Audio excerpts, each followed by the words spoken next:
Okay, so good morning, Anon. It's great to see you again. So how are you? Okay, good to hear that. So before we start, let's have a short prayer. Kindly lead the prayer.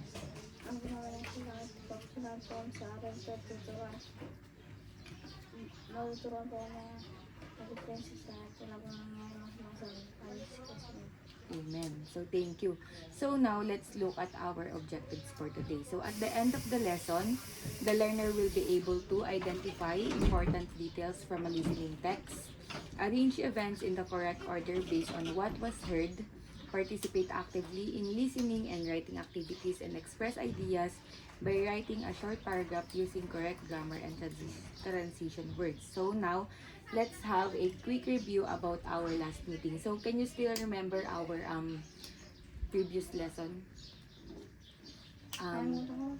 it's about reading and writing, right? You read The Legend of Makaya. Do you still remember that? Okay, so what happened in the story again? Do you still remember? It's about the shy girl named, what's her name? Ano? Yes, very good. So, how about your assignment? Kindly pass it now. Okay, so very good. So now, let's proceed to our lesson. But first, let's have a short activity. So now you just listen and follow my instructions. So get your paper and now follow my instructions. Okay. First, draw a rectangle. Rectangle. Like what we do last time. Draw a rectangle. So what's rectangle? It's a shape, right? Okay, just draw a rectangle here.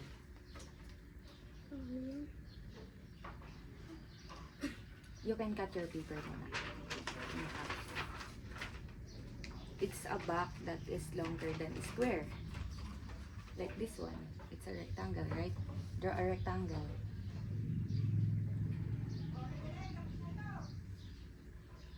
Okay, very good. So now, place a door in the center. Place a door in the center. Okay, so... Okay, very good. So now, add one window on each side. So window per side.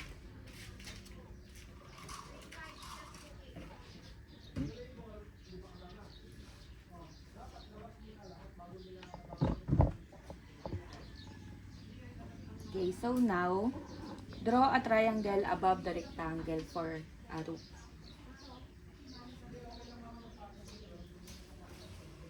Okay, very good. So now, draw a tree beside the house. Draw a tree, puno, beside the house. Okay, so now show me your drawing. Okay, so as we can see, you draw the rectangle, the door and the window with the roof and the tree. So very good. So, were the instructions are easy or difficult to follow? Mahirap bang sundan yung sinasabi ko or madali lang? What helped you to complete your task successfully? Paano mo siya natapos ng maayos? Ano yung nakatulong sa'yo? Pakikinig po. Okay, very good. So today, as you said, it's about listening. So we will practice listening carefully and writing what we understand. So today, I will read a short passage. So you just need to listen carefully again. So I will read a story, okay? So because you will need to answer questions, okay? So for my first reading, just listen. Just listen carefully. So do not write yet. So first, okay, here's the story. One day, a poor farmer found a strange pot in the forest. When he placed a small amount of rice inside it, the pot produced more rice, which made him happy because he no longer worried about food. At first, he used the pot wisely and shared the extra food with others. But later, he became greedy and kept using it repeatedly. Soon, the pot produced too much food that it overflowed and filled his house, causing a problem. In the end, The farmer realized his mistake and learned to be content and responsible. So, do you understand the story? So, who's the main character? Yung farmer. Okay, so now, this time I will read the passage again. So, you need to write here, character. Okay, this, you need to write the character, where did he found the pot. So, you need to write key details or important details that that you need to take down notes. Okay, so you need to take down notes. So, now, one day, a poor farmer found a strange pot in the forest.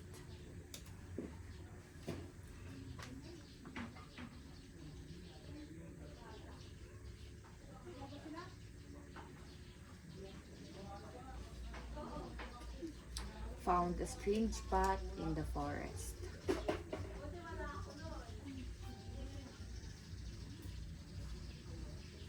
Okay, so when he placed a small amount of rice inside it, the pot produced more rice, which made him happy because he no longer worried about food. So, ano yung nilagay niya sa pot? Ano? Konting gamit. Just write it. Okay.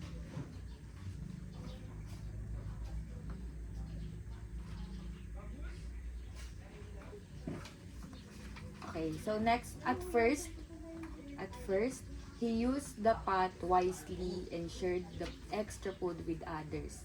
But later, he became greedy and kept using it repeatedly. So, ano yung paano niya ginamit yung pot nung una? Kahit tagal naman. Just based here on what I've said. He used the pot wisely and shared the extra food with others. Okay, it's okay if Tagalog. We'll translate it later. He shared the extra food with others, but later he became greedy and kept using it repeatedly.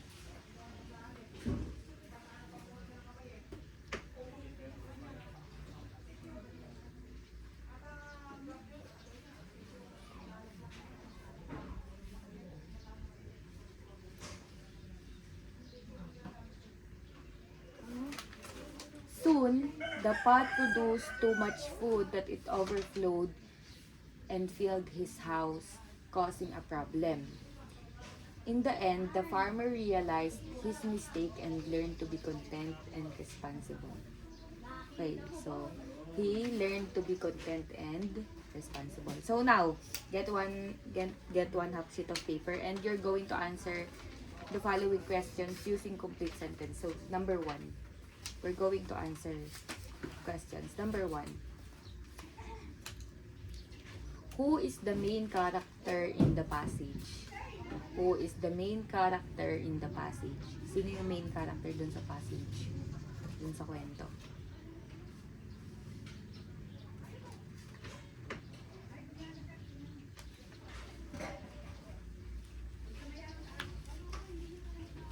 Okay, number 2. Okay na? Number 2. Where did the farmer found the pot? Saan nakita nung farmer yung pot?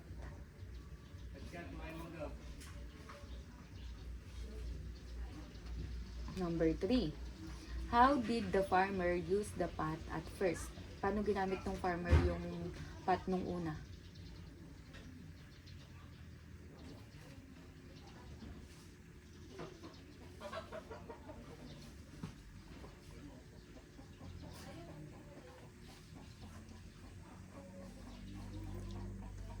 Okay, number 4. What problem happened because of the farmer's action? Ano yung nangyari? Ano yung problemang nangyari dun sa kwento? Dahil sa ginawa ng farmer.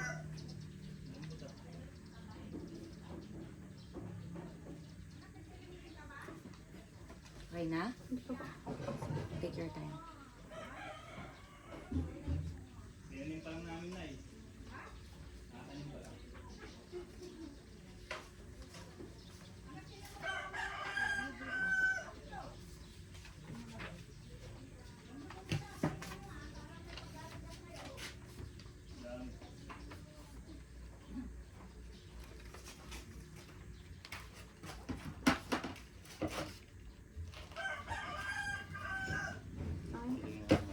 The next, what lesson did the farmer learn at the end of the story?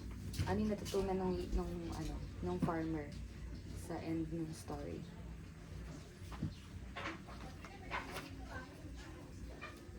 He learned to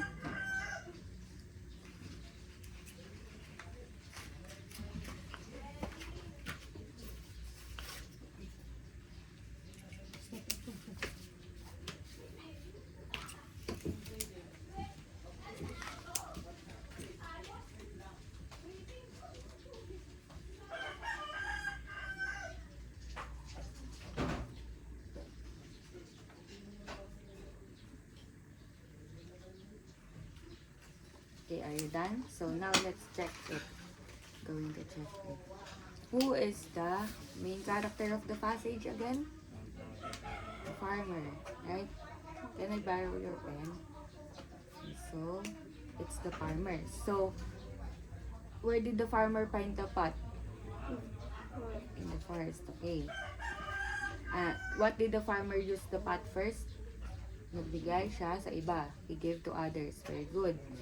Next, what problem happened because of the farmer's action? Napuno ng kanin yung bahay ng farmer. So, it filled the house. Very good.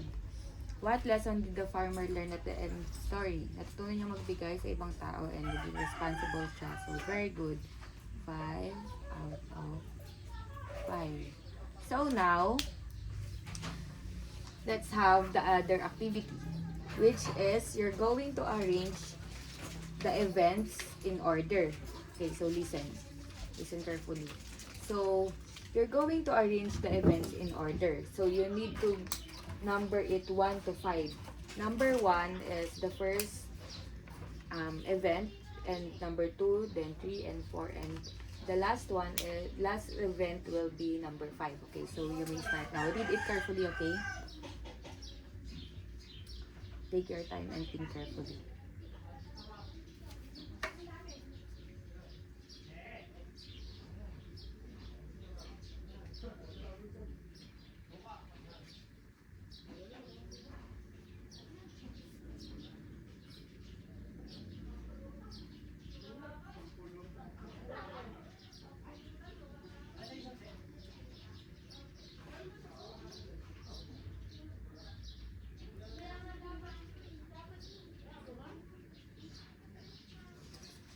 So, are you done?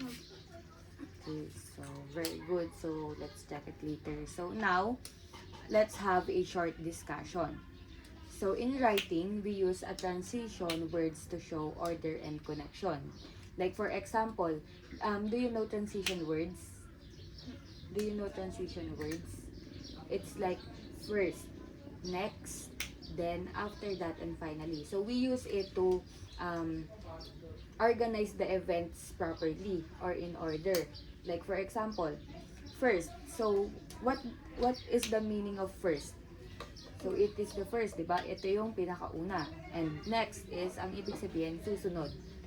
Then after that and finally. So finally we use it sa last sentences or the last event. So for example, can you kindly read the first example? Example. First, the farmer found the pot. Next, he used it. Then something surprising happened. Okay, very good. So, first, ano yung unang nangyari dun sa kwento? First, di ba, nahanap nung farmer yung pot. Then next, he used it. Then something surprising happened. So, it's the order. So, can you identify the transition words that we used? Can you identify that any transition words we used here?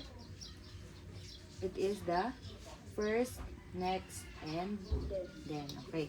So now, do you understand how transition words used and important in writing? So do you understand how we use these three? Okay. So now, get 1/2 sheet of paper. So here, you're going to write a short paragraph about a passage we've read. So, ikukwento mo uli yung kwento ko sa'yo kanina about dun sa farmer. Okay, so you're going to retell it. Naalala mo naman yung kwento ko sa'yo kanina, di ba? So, ikukwento mo ulit siya in your own words. Okay, so 3 to 5 sentences only. Tapos gagamit ka no first, next, then finally. Okay, so, or at the end, like that. So, you may begin now. Kukwento mo siya, tapos gagamitin mo yung mga words na yun. Ano Kaya, yung mga... kahit Tagalog ako. Yes. We can translate it later.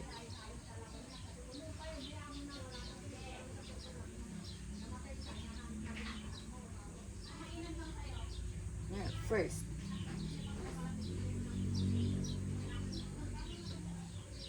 What happened first, diba?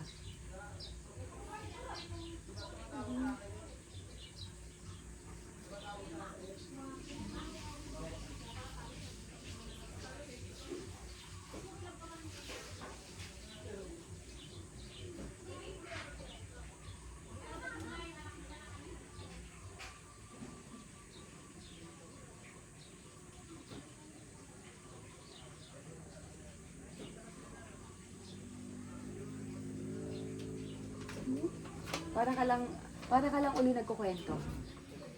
Ikukwento mo lang uli siya ano yung nangyari dun sa ano. Pero dapat in correct order din kung ano yung nangyari. Okay? Like, kunyari, yung farmer nahanap niya yung pot sa forest. Okay, tuldok. Sumunod, or next, ginamit niya yung pot and naglagay siya ng bigas at dumami. Tapos next ulit.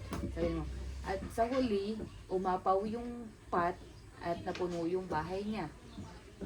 Tapos at natutunan niya na maging responsable at i-share yung natatanggap niya sa iba. Mga ganyan. Okay, so yung start mo. You need to use this ha. You need to use this.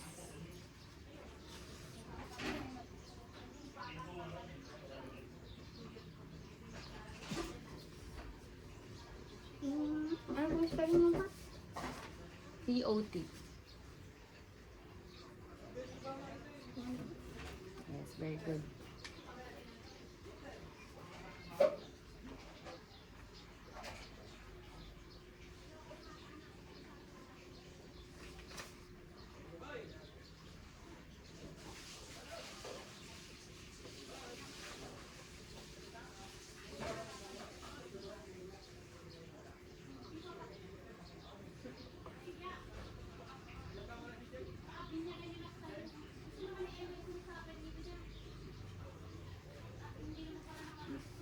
Ano yung sumunod na nangyari?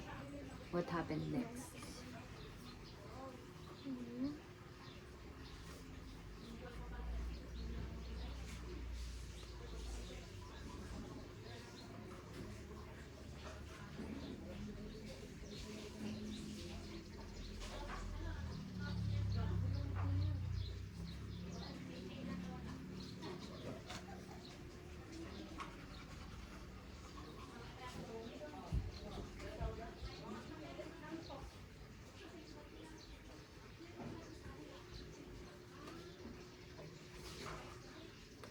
And then,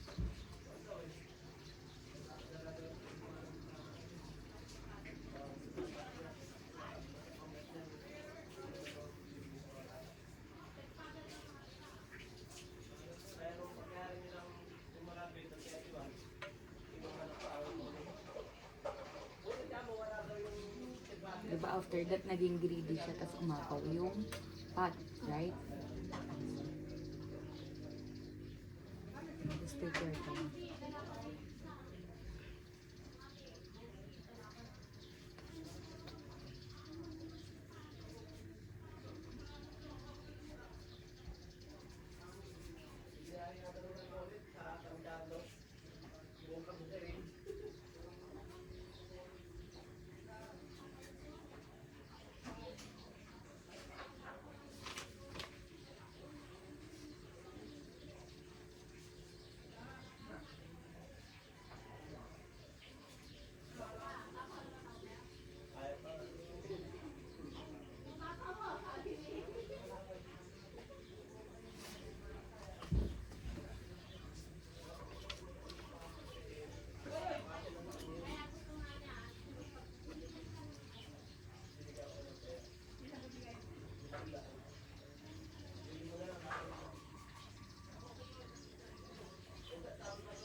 are done. So kindly pass your paper now.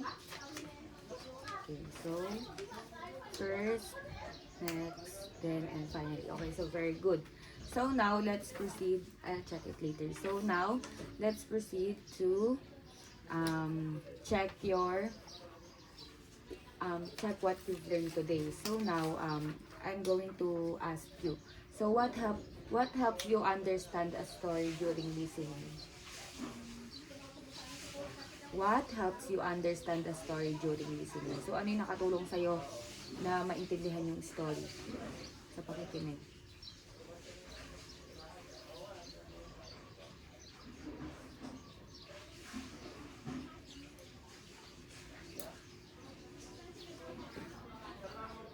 Ano yung nakatulong sa'yo para maintindihan yung story? Focus here. What helps you understand the story? So, ano yung nakatulong sa'yo para maintindihan yung story? Ay, binasa ko po. Tapos na Okay, so by listening it, right? So, why is it important to follow the correct sequences of events or transition words in writing? So, bakit kailangan na magkakasunod yung kailangan magkakasunod yung nangyari dun sa story? Bakit hindi pwedeng mauna na umapaw muna bago niya nahanap yung path? So, bakit kailangan na magkakasunod? Kailangan nasa order. Bakit?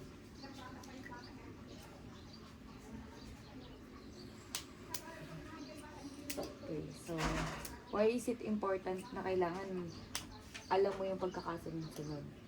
Hindi ba pwedeng mauna yung umapaw muna yung path bago niya nahanap yung path? Hindi ba pwedeng ganon? So, bakit kailangan naka-arrange siya? Bakit kailangan nahanap mo na yung path, nagbigay siya sa iba, tapos naging ready siya, tapos tsaka siya natuto. So, bakit kailangan ganun? Hindi ba pwedeng matuto muna siya bago niya mahanap yung path? So, is it important? So, why is it important to follow the correct sequence? hindi na po maintindihan yung pag nauna po yung nasa dulo. Okay, very good. So, that's right. Hindi na maiintindihan yung mga nauna kapag nauna yung dulo. So, very good. That's right. So, now, we will do another activity. So, here, you need to listen carefully, okay? So, while I'm saying this, I'll read it 2 times. Then, you're going to write, like, here.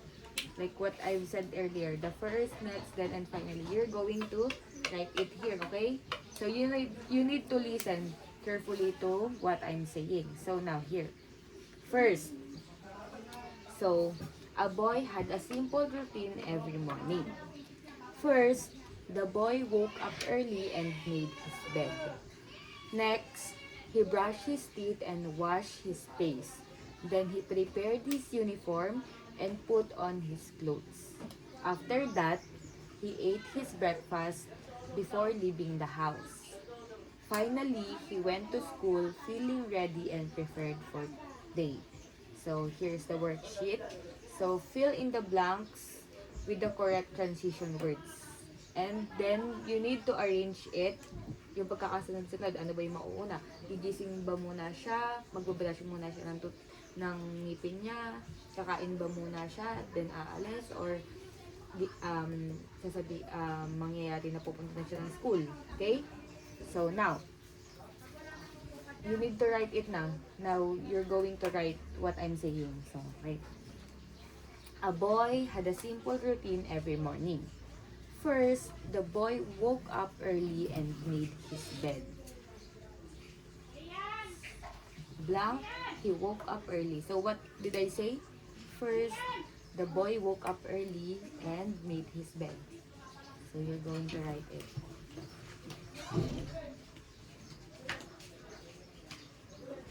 The next, he brushed his teeth and washed his face. Next, he brushed his teeth and washed his face. Then, he prepared his uniform and put on his clothes. Then, he prepared his uniform and put on his clothes.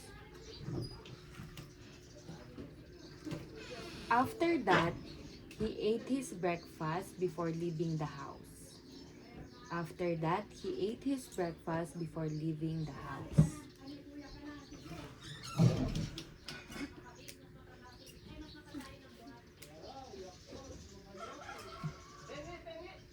After that, he ate his breakfast before leaving the house.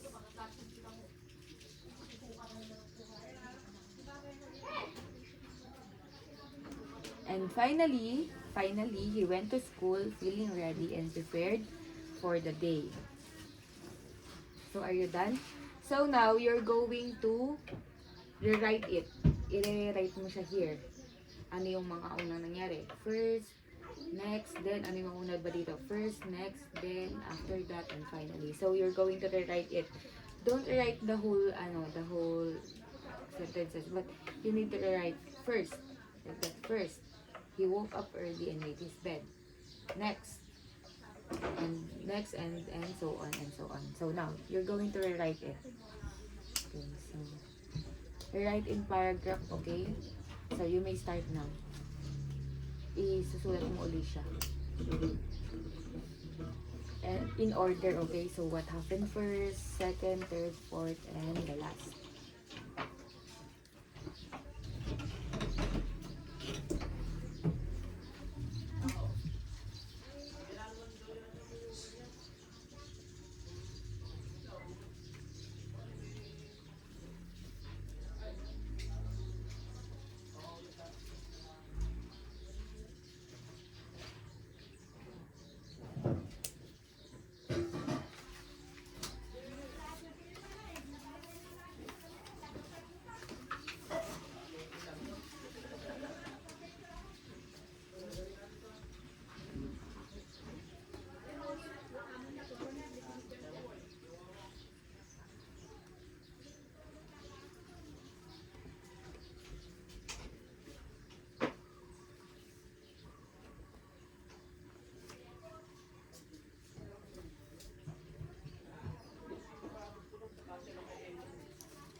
Kaya naligo ba?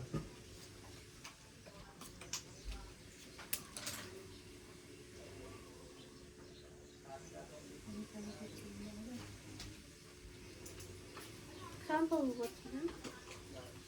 It's okay kahit hindi na. Sinama? Okay lang din. It's fine.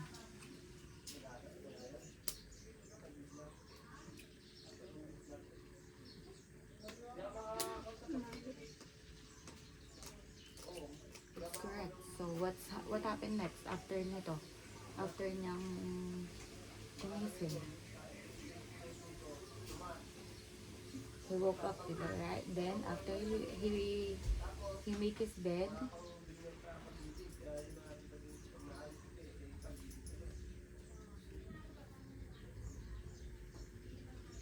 Mali na. it's okay. You can use it again. You can use this one again. Para naka follow siya.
Kahit di ko na po sulat na lahat. You need to write it all. It's okay, just take your time.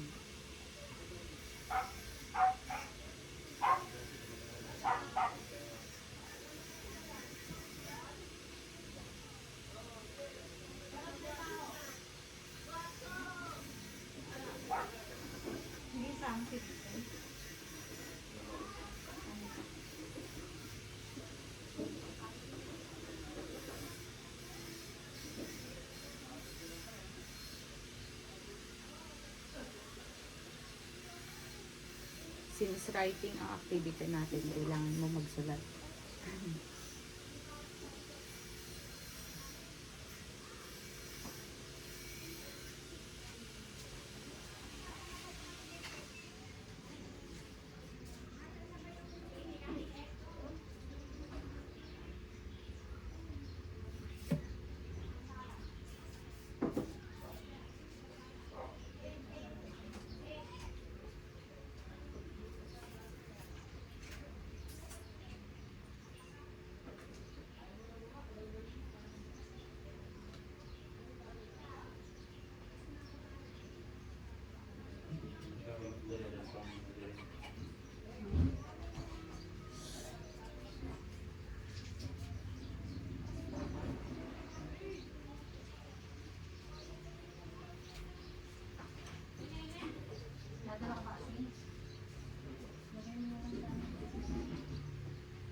Sa plastic.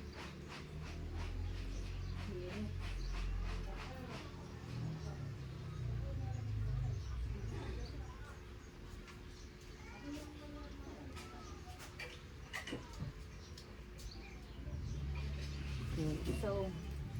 Okay, so you can change here. You can change this one since it is the first, right?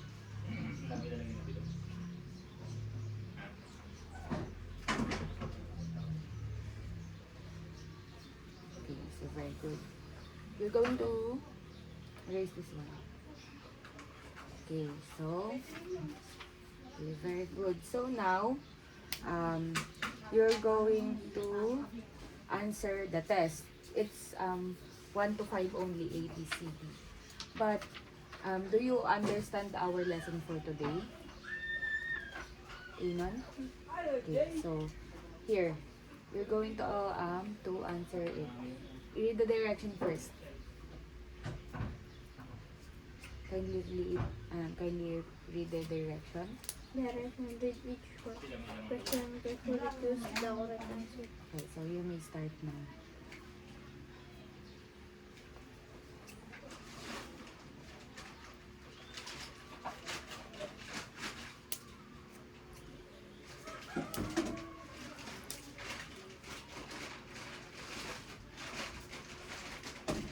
It's about the pot. The story, the first story we read.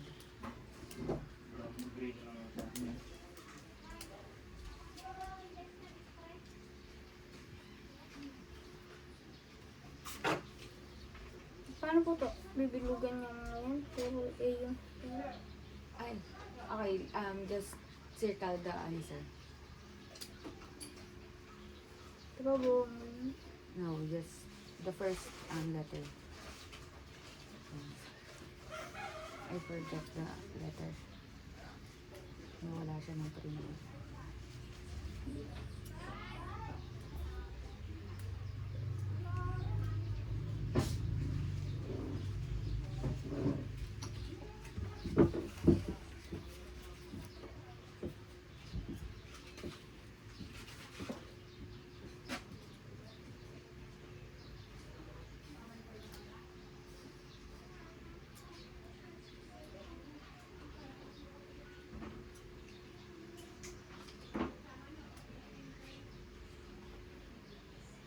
Okay, very good. So now let's check it. Can I borrow your pen?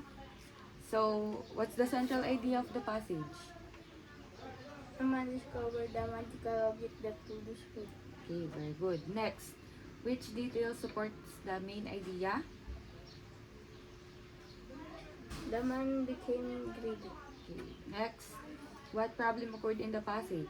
Robot created too much food. Okay, very good. Which of the following is a transition word? Quickly, finally, table, or green? Finally, Okay, very good. And the last one, which sentence is grammatically correct? the one used the pot yesterday. Okay, very good. We use ED because it happened. Okay, so very good. You got 5 out of 5. So very good. So now, let's wrap it up. So, what have you learned in our activity for today? Ano yung natutunan mo ngayon sa pinag-aralan natin? Sa lahat-lahat.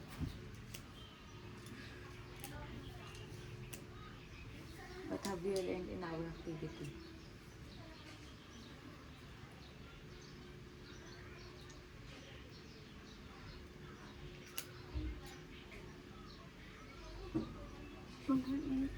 Maging responsible po sa mga gagawin at isipin muna kung ano yung mga Yung mangyayari sa mga actions na mga gagawin, right? Okay, very good. So, does listening help you to understand the story? Yung listening, yung pakikinig ba, natulungan ka ba nun para maintindihan yung story na binabasa natin? Yung pakikinig, naka-help ba yan? Okay, very good. So, how about writing? Sa pagsusulat mo here kanina, no, sinusulat mo tong mga to. So, does it help you to express your feelings and ideas about the story that we've read? Nakatulong ba yun, yung pagsusulat niya? Okay, very good. So, do you have any questions, clarifications, or comments about our topic for today? Okay, so if none, thank you for participating, and this is our last session. So, congrats, and class dismissed. So, thank you.